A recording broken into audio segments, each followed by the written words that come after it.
All right, it's Saturday morning, and I'm making a quick update on the channel. So the last couple of weeks, we've been having a lot of construction and stuff done to the apartment that we're in because of the freeze, and so just kind of doing a quick walkthrough, just letting you guys know, like basically, I'm gonna turn it around so you can see it.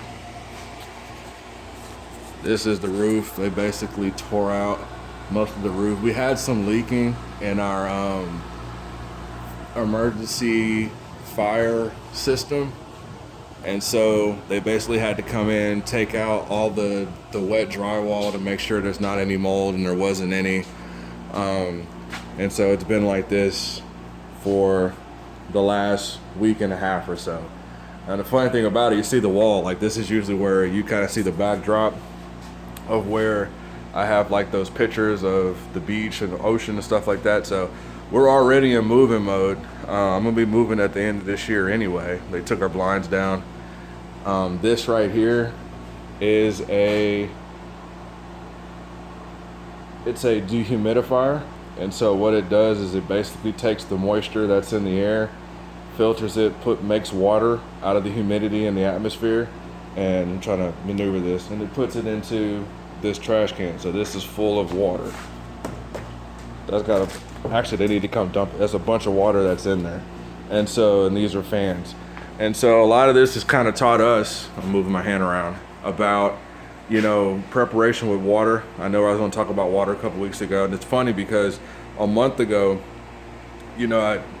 for whatever reason, it was on my heart to talk about electric grids and blackouts and things like that. I had no clue that was going to happen within a month of us talking about that topic. So we're in a time of preparation. We had a ton of water saved up. We've got food saved up. But what, this has kind of taught us is that when the power goes out, that affects water, especially when there's a freeze with the leaking pot, with freezing pipes, that causes leaks.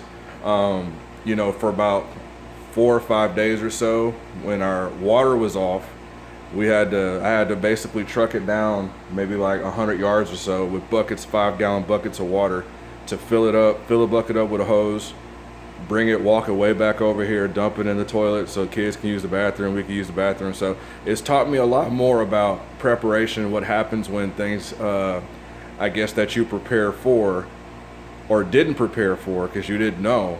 When those things happen, then what's the contingency plan?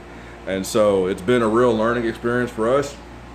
Everything's good. I mean, in my bedroom, they're gonna give us new tile. Basically, they're kind of renovating the whole place for us. But, over the next, I don't know, probably another week or so, I'll kind of give you a look around of where we normally do the videos. So this is the TV that I sit in front of. That's the little camera that I use when we do videos. And I literally sit in front of that TV, and this is the backdrop.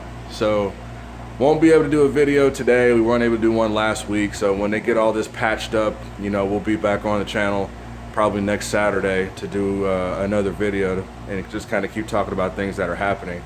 But just an encouragement, man. If it's good to prepare. I keep looking at the camera. Camera's there. It's good to prepare. Have your food. Have your water.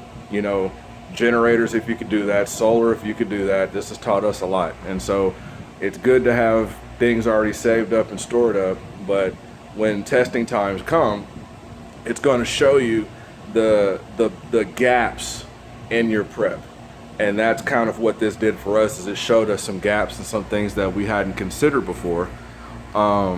So that, when I do move out of the country, it's funny because one of the brothers had hit me up on a message saying, this is just like a country that he's from, where the power kind of browns on and off throughout the day, and that's normal.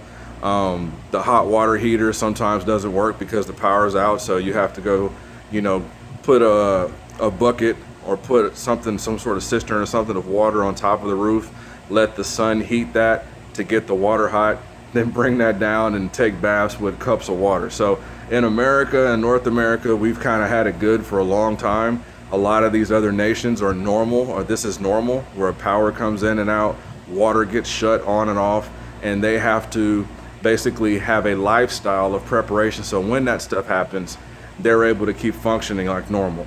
This hit us out of the blue. Again, when we talked about this a month ago, I had no clue it was gonna. I knew something like this was coming because it had been on my heart to talk about it. I did not know it was gonna happen that fast. I took it as an opportunity and a learning opportunity for us to be ready for things that are gonna come in the future. Okay, so again, this is Jared. I'm just kind of giving y'all an update. It's early Saturday morning, letting y'all know what the backdrop looks like and I'm doing this now because we're gonna have some construction people come in the next 10-15 minutes or so to kind of finish, clean up, put the drywall back up, put the roof back on there, and then they're gonna go into my office back here and take out the carpet and put in tile, things like that. So we won't do a full video today. This is just a quick update so you guys kind of know what's going on. And hopefully you guys have a good Shabbat, because we will, while they fix all this stuff up. So we'll be back next week, hopefully. If not, I'll have another update like this. Shalom.